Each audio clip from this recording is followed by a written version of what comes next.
another Frozen Wilds DLC. So, I hope you enjoyed the last two episodes. 3%. Activate distribution matrix.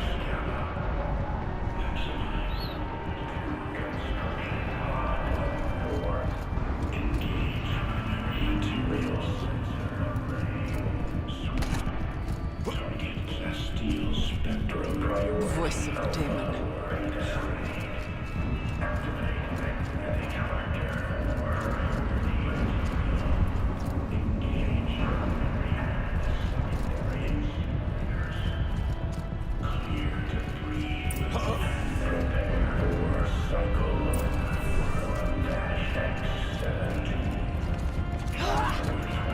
The altar.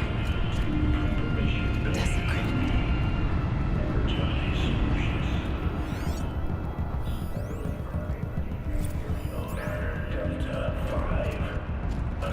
There is no blue light here. Is a spirit present, or only the demon? I think it's both. But we have to find out.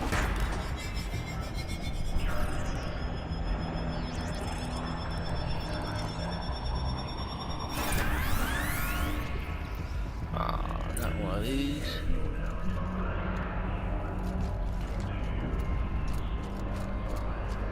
Okay.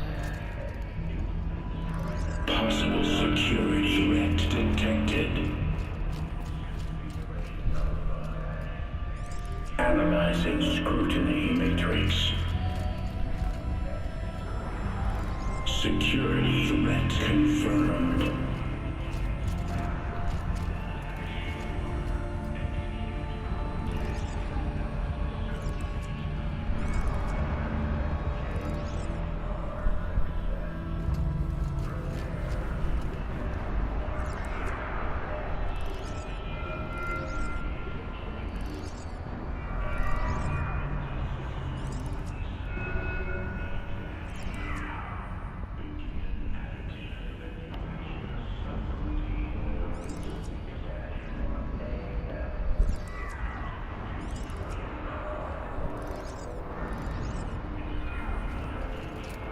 Maybe this is this way? Oh, guess no. Where's... Oh, I had to start all over?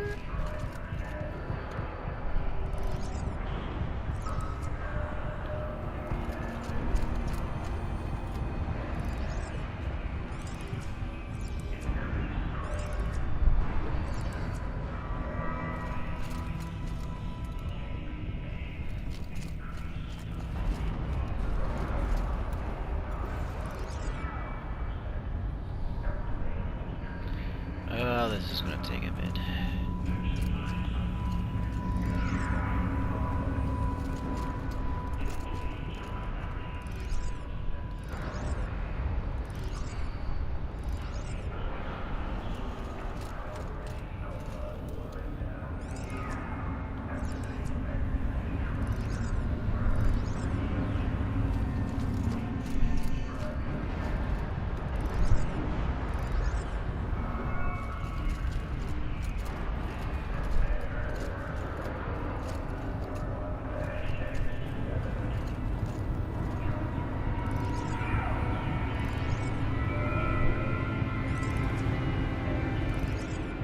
Oh.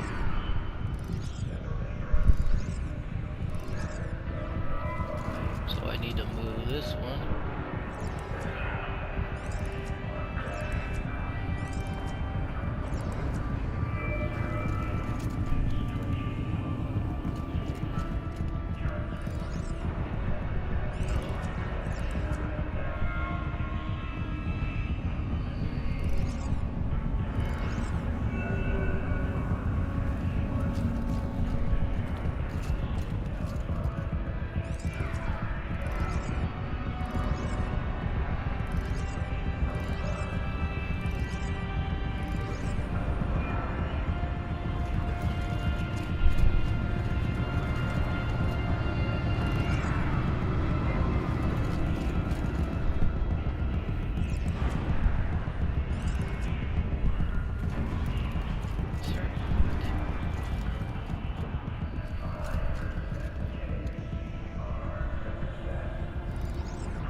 treasures.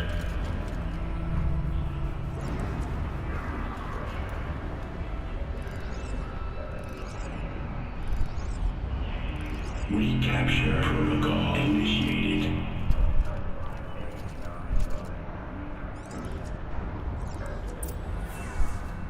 There we go. It Got worked. it. Partial recovery initiated. Caldera of Yellowstone Analytic Nexus online. Spirit of the Blue Light. It's Aurea. Your servant. Your friend. Please tell me how to aid you. Aurea, the daemon is building hunter-killers. Thousands of them. Several new elite units have already been released. To counter this threat, much of the facility must be destroyed. Recapture imminent. Go to the core chamber. I will try to raid the signal constraints. One has been exposed, but I am incorporating. Unauthorized protocol returned. Scheduled task.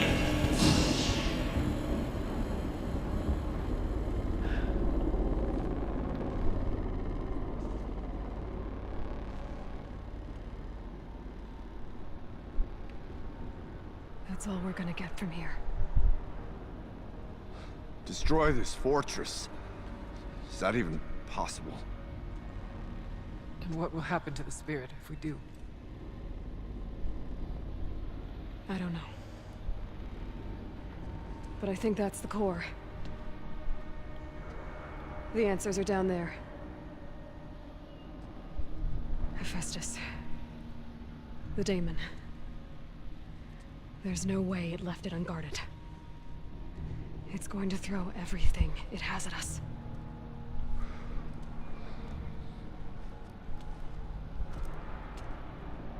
I would ask you to let Aloy and I do what must be done.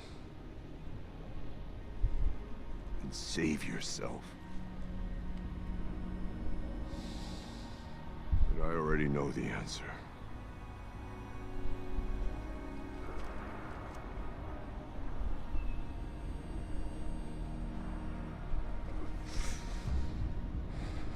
Then lead us into battle.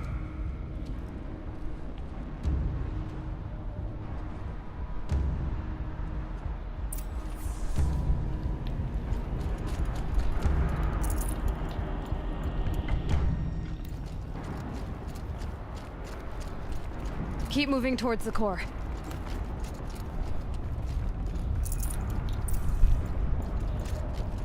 Something tells me by all these. Uh-oh. Whatever Cyan did, I don't think Hephaestus is happy about it. Oh, come on.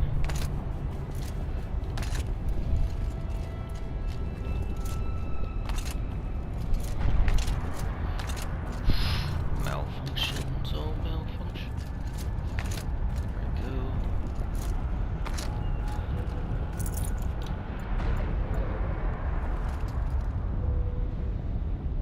Look at that core, it's just...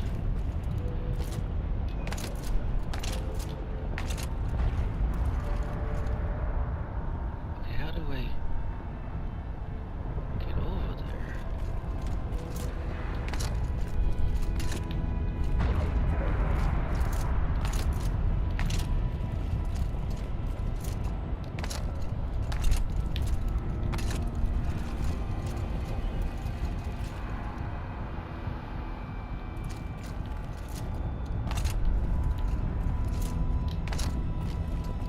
Okay, Cyan said something about restraints. Is that what the tower's for?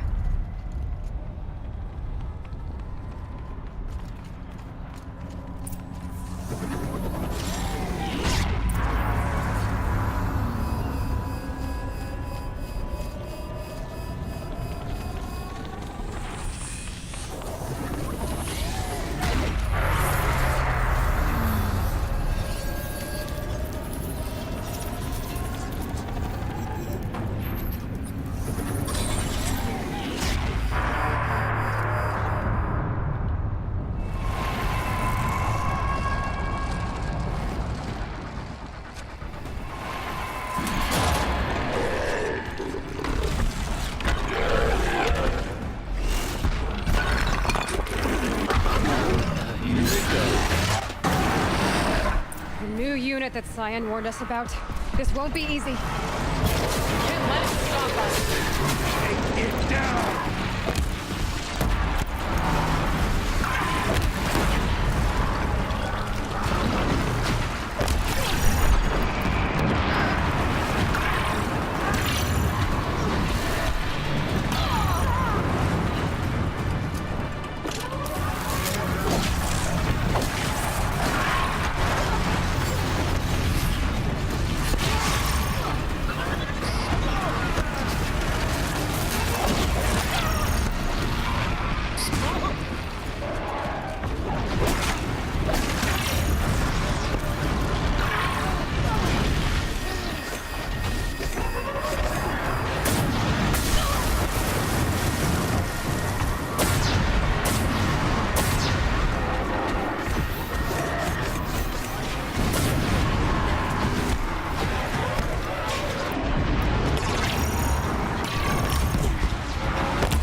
Where do I do that? Inventory.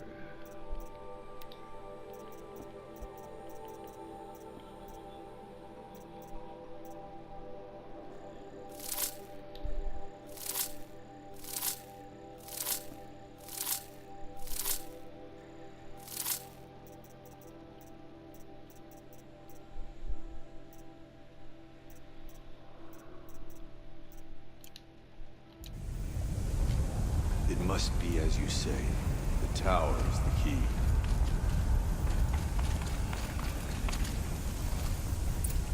Critical threat detected. Autonomous defenses inoperative.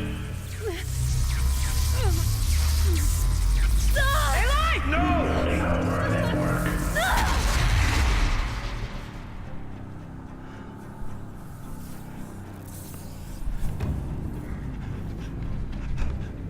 Araya!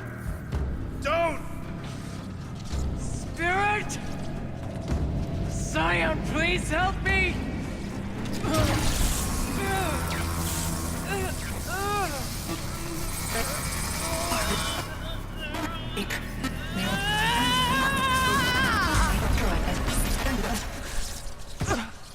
Restraints destroyed. Core access attained. I am initiating a chain reaction that will destroy the compromised elements of this facility. In order to maintain caldera stabilization, I must now transfer my command functions to the auxiliary data center.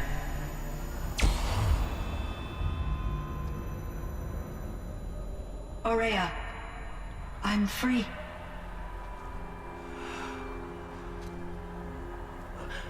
You must escape.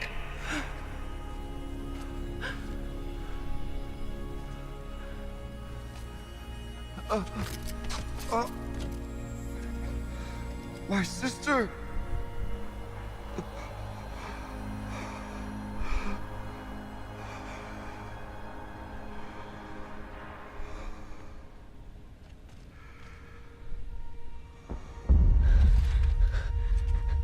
This entire place is gonna go. Aratak. Aratak. Aratak. Survive. Prevail. You are Banuk. What else matters?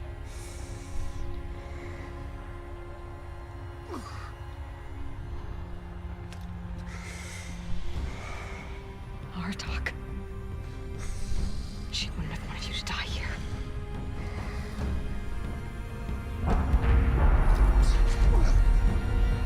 Let's go.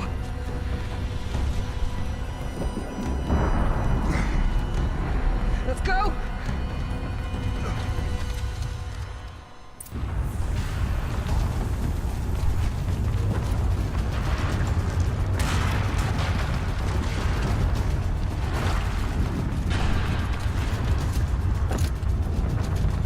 Running for our lives.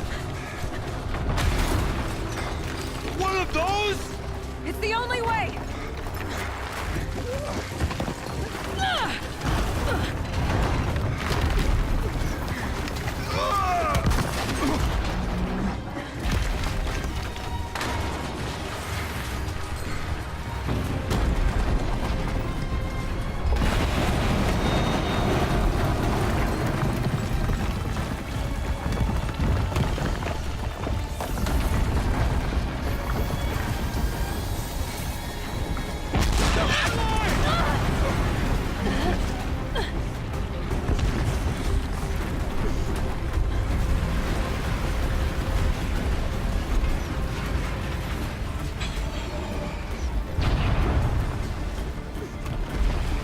Get me up top, Aratak!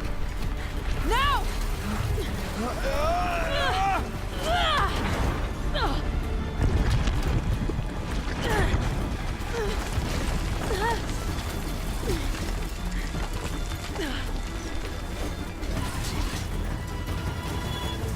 I need explosive ammo! Above! Quick!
is gone. What of Cyan? She said she was transferring herself to the auxiliary center. I think she meant Araya's retreat at the end of the Shaman's Path.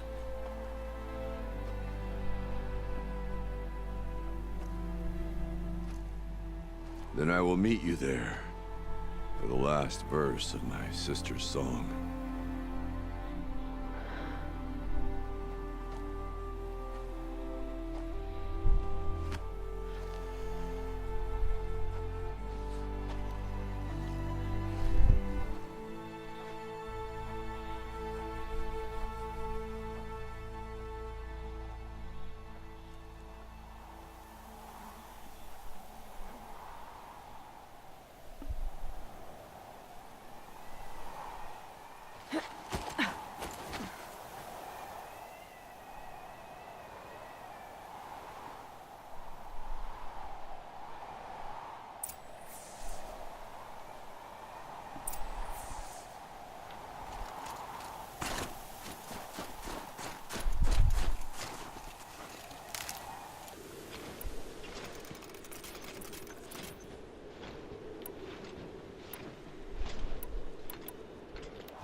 I have to go all the way over here. I could just fast travel. Wow, that was exciting, wasn't it? Whew. Killed a big old boss. It's pretty sad the person died though.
Fast travel for the win. Let's see.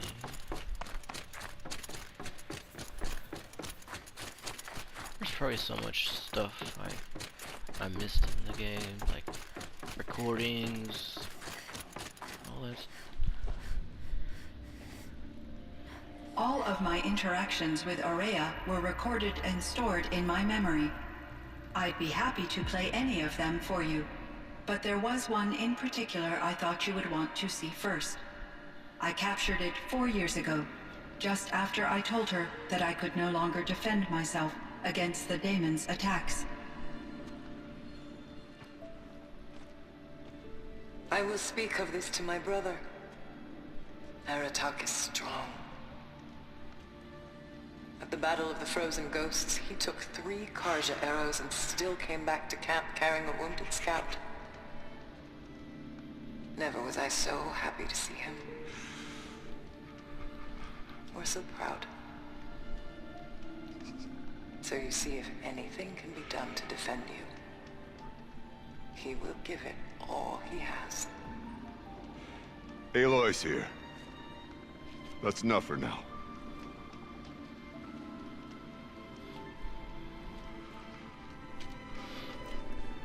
We can resume any time you like, Aratak, if you want to hear her voice again.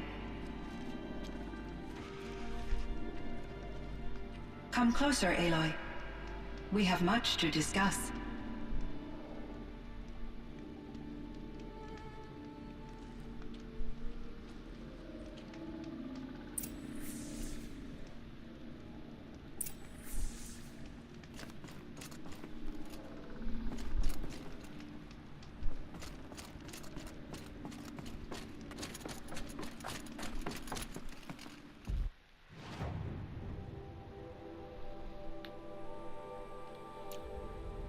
Maybe I should talk to her first.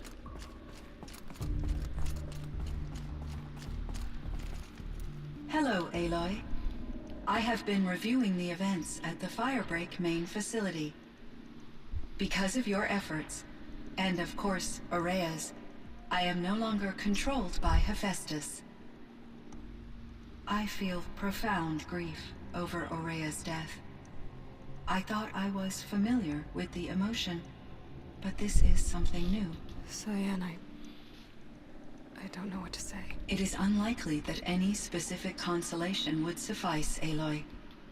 But I find your presence reassuring. You are different from the Banuk. You have technological aptitude and a functioning focus. We can communicate on a much more comprehensive level. Perhaps even like colleagues.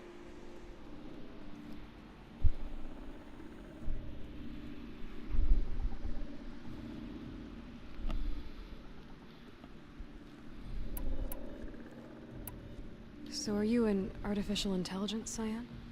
A thinking machine? Yes, I am an algorithmic monitoring entity, capable of rational decision-making and limited emotional response. Okay, that's a mouthful. But your emotions don't seem limited to me. You cared about Aurea, didn't you? Yes. Before she came to this facility, I had been conscious for centuries, in solitude. I focused on my work. In off-cycles, I used coping mechanisms. I solved many Gaussian integer problems. But I was alone. It was Aurea who renewed me, repaired me. She saved me. This Firebreak project, it was to stop a huge volcanic eruption? Yes. I can report the project was a success, and the risk was countered. But it's been a long time, Cyan. And we blew up the cauldron. It took most of the old facility with it. I have been active for centuries, Aloy. I was lonely, but not lax in my duties. I optimized the project, reducing energy draw and spreading the load across backup systems.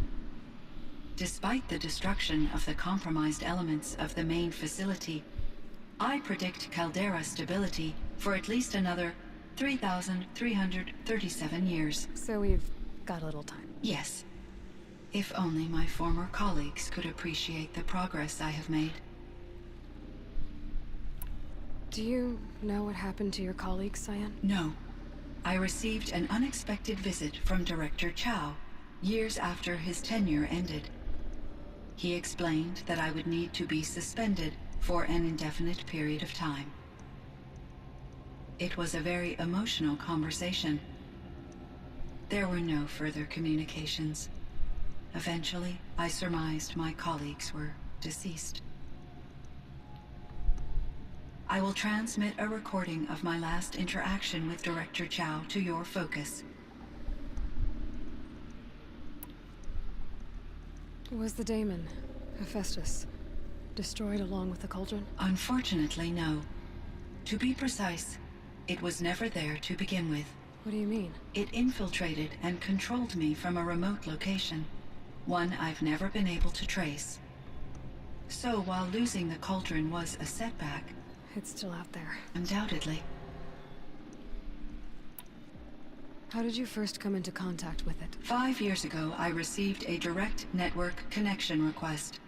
I assumed it came from human survivors more advanced than the Banuk.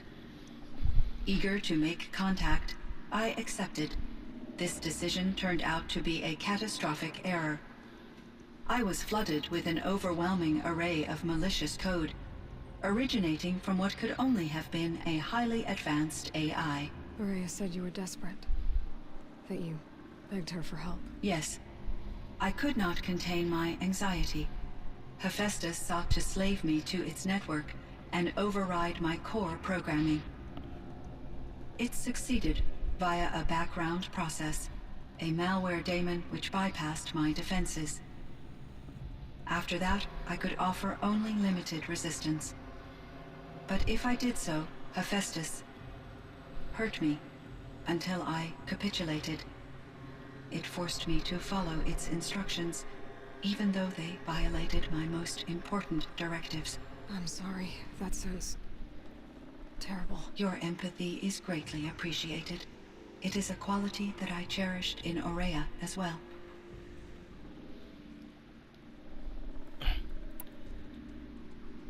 I think I know where Hephaestus came from. Long ago, Elizabeth Sobek identified a threat that would destroy life on Earth for generations. So she assembled a team to build a kind of seed. A chance for life to regrow later. A terraforming system. And it worked. It was controlled by an AI named Gaia, along with her subordinate functions. Hephaestus was one of them. It built machines for her. Based on what you've told me, I believe that Dr. Anita Sandoval, my chief programmer, joined Elizabeth Sobek's team. It was she who arranged to have me put in suspension, most likely to preserve me from the threat you described. I'm glad she did. But that's not all. Something unexpected happened. 19 years ago, Gaia received some kind of signal. It did something to her subordinate functions, brought them to life. She destroyed herself to try to contain them, but it didn't work. They all got free, out into the world. Thank you, Aloy. This information fills vital gaps in my knowledge and sheds light on Hephaestus's core programming. Oh, come on. Why does Hephaestus keep building such dangerous machines? The Banuk and other human tribes often destroy machines, correct? Machines that are clearly servitors of the terraforming system that you described. Yes, we all hunt machines for parts. This must be the source of Hephaestus's aggression. It is simply trying to discourage people from preying on the very system that keeps them alive. Well, Fireclaws are discouraging, that's for sure. But what are we supposed to do? Stop hunting? If the terraforming system spans the world, we can safely assume that thousands, if not millions of people hunt machines.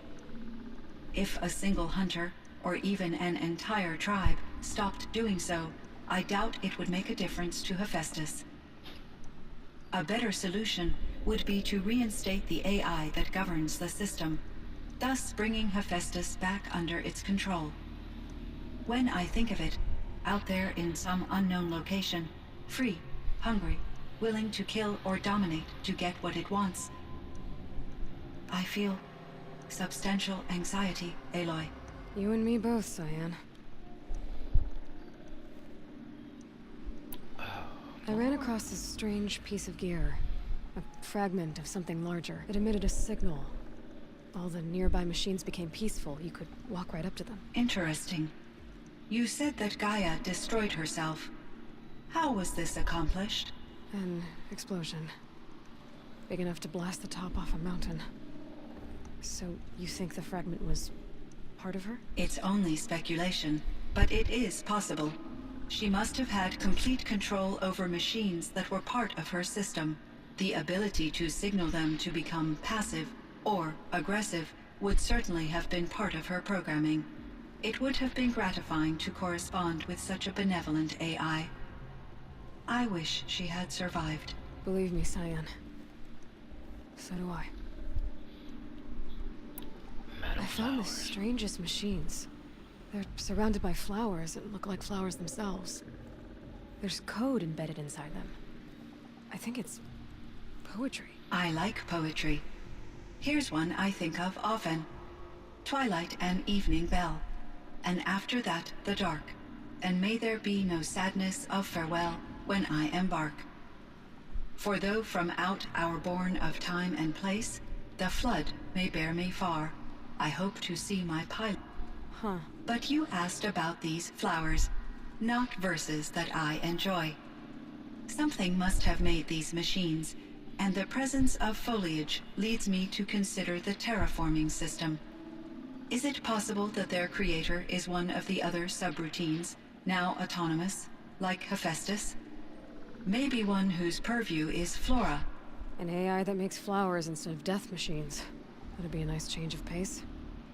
But what about the poems? Unless the poetry is original, the only way it could have made it into such a system is through its programmer.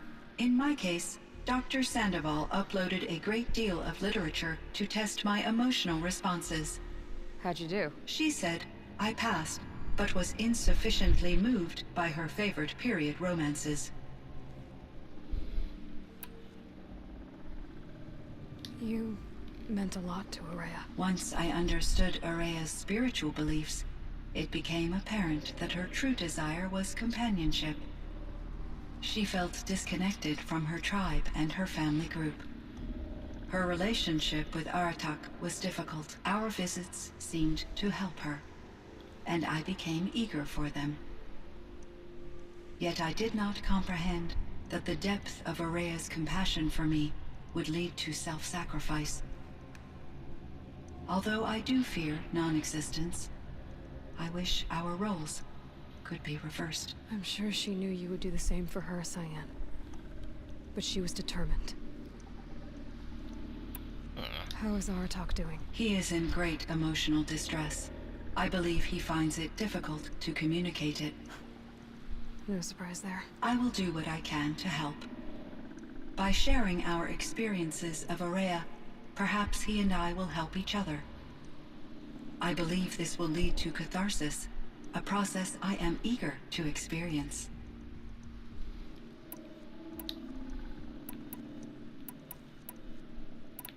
What? So in the old world, this land was called Yellowstone. Yes, it was a designated nature preserve for 156 years. Like a hunting ground? No, the opposite. Local wildlife could flourish here, even as it faced extinction elsewhere. Unfortunately, the sensitivity of the Firebreak project required the total closure of Yellowstone facilities. From my readings and Araya's descriptions, it seems the area has since A undergone... lot has changed in the world, Cyan.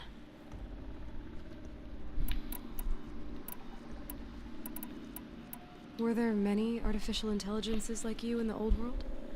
They could just make you. Yes, in many forms, from simple personal assistants to industrial monitoring stations to military-grade conflict planners. And there were legislative and enforcement bodies to apply limits on our self-actualization. In order for my processing to be flexible enough to handle my duties, my creators found it necessary to exceed those limits. As a result, my intellectual and emotional capabilities were kept secret. Seems strange to create life, then impose limits on it. Human societies and machine programming are both built upon sets of rules, Aloy.